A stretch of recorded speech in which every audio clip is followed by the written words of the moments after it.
I've been living in Iran. I just want to briefly explain my experience of what it was like when the missiles struck here. Now, as some of you may know, I've been in the Islamic seminary here in Iran for the past several years, and this year has been very different from the rest of them. There's been the 12-day war last summer, there's been the protests a couple months ago, and then there's been this Ramadan war for the past 70-something days now.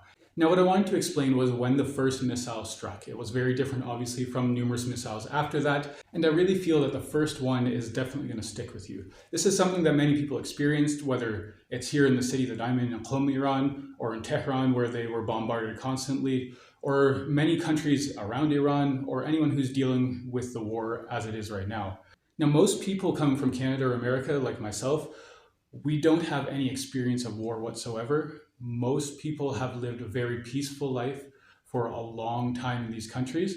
So the idea of having anything related to war is completely foreign to us. Now, same goes for here in Iran. Most people aren't dealing with war regularly here. So a lot of people, it is something new that they're dealing with.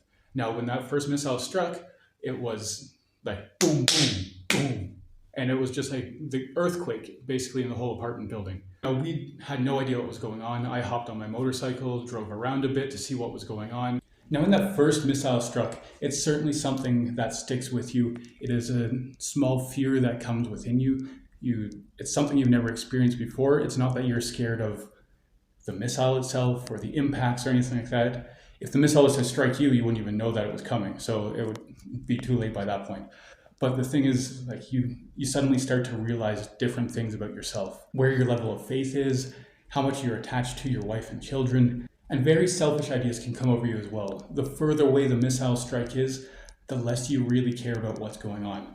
So when I'm here in Iran and people are saying about in Palestine or in Lebanon, it has much less an impact on many individuals, I'll say, not everyone, but someone like myself, it's easier to think that, oh, that's further away. Or when it first started hitting in Tehran, it was so much easier to think that, oh, it's hitting 125 kilometers away from my city. But then when it's suddenly a couple minutes away from you, it impacts you a lot more. And it's something that I want to remind myself that at any given moment, God can just take your life away. And then what will you say at that point? What will you think at that point? Will you be wishing that you could go back to do more good, to do more studying, to get nearer to God, to just have that opportunity to even pray once more to God because you neglected it because you had so many other things that you thought were more important at that time?